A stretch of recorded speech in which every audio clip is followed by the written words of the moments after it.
welcome back. Today is another day, another vlog. So, ngayon magluto ako ng munggo kasi the other day nag-crave ako ng munggo. So, magpakulo ako ng munggo.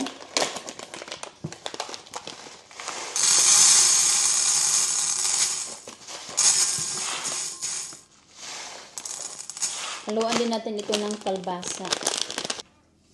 So palambutin muna natin mga lods. Natin yan tapusin.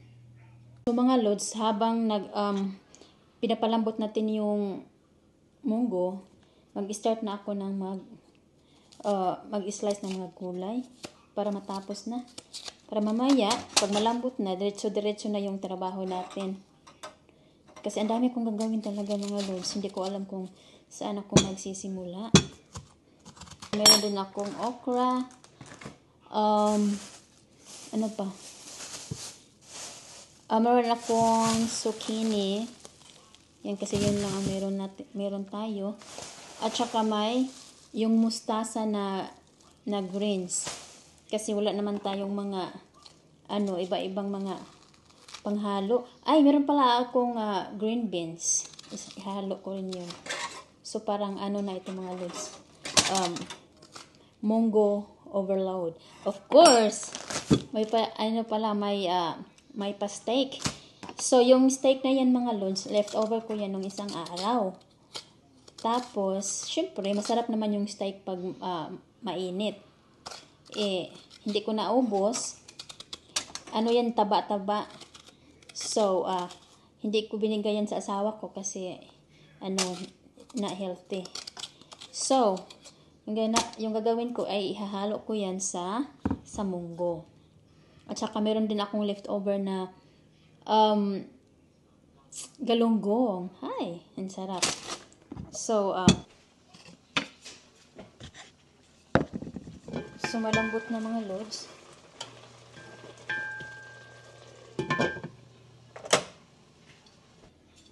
So, i-transfer ko lang itong mga loads para gagamitin ko yung same na pot na magisa ng mga para magisa ng munggo. Gagamitin ko yung kaldero, same na kaldero para wala na tayong marami pang hugasan. Hirap pala magtagalog mga lods. So mga lods, mag-start na ako mag-isa para matapos ko na ito kasi marami pa talaga akong gagawin. Maglinis pa ako ng garden. So itong steak mga lods, kasi taba-taba ito, i-ano ko na lang, yun ang igisa ko, tapos yung mantika niya, yun ang gagamitin natin para sa magisa ng mga chichiborin.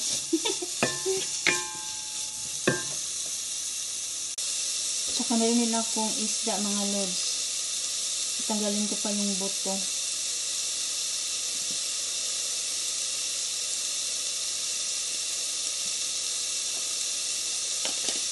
Halo-halo na ito mga lods kasi ako lang naman ang kakain.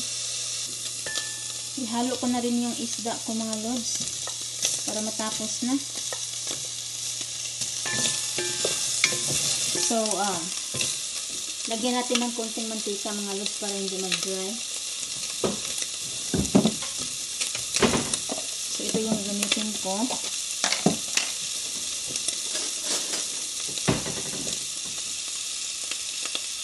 Yung bacon up.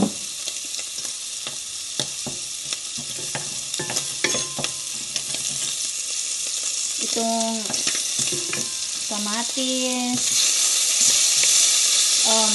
garlic, onion, halo-halo na ito mga lods para mabilis. At saka ginger. Ilagay na natin itong munggo. Ang bango. Lagyan natin ng tubig. Salt and pepper.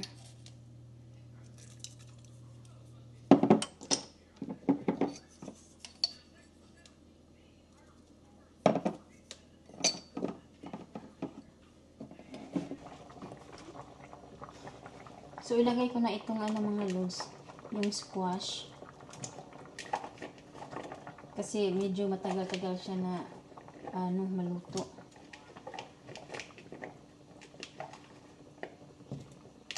Mga loads, hinintay ko muna na lalambot yung squash, saka ko ilagay yung ibang gulay. So, pagkatapos ko nito magluto mga loads, punta ako sa labas. Punta kami naman mamaya sa labas. Kasi ngayon nagnap pa si Mingo. So mamaya kapag hindi na siya masyadong malamig, mag-start na ako maglinis ng garden. Ang dami ko talagang gagawin. So ito na mga loads. Hindi ko mahanap na sana yung mga munggo. Ano to mga loads? Gulay na may kunting munggo. Yan, ang sarap nito mga loads. Nagugutom ako na. Nagugutom na ako. Yan. Alright, so let's go outside. Mga loads, i-check namin ni Mango yung yung garden. Kung ano yung gagawin namin kasi ang daming trabaho ng katapusan. Come on. So, yan. Yung paborito. No. So, right here. Ang daming trabaho mga loads. Naglinis pa ako ng garden. Tapos magluto pa. Tapos na ako nagluto ng munggo. Pero, yung pagkain ng asawa ko, hindi pa naluto. Right here. Ayan, daming mga loads.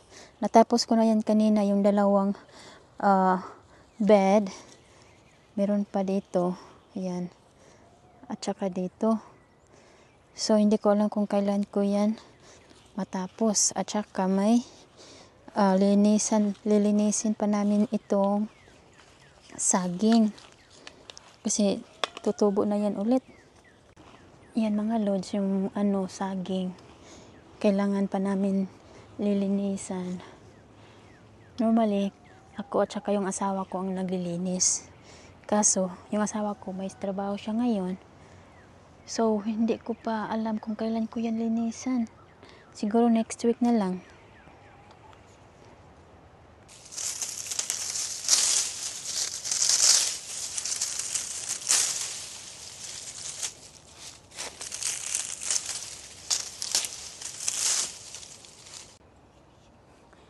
Kawawa naman si Mango. Are you waiting for Daddy? Yeah? Naghintay taon siya sa iyang daddy mga lods. Are you waiting for Daddy? Kawawang bata. Kawawang bata.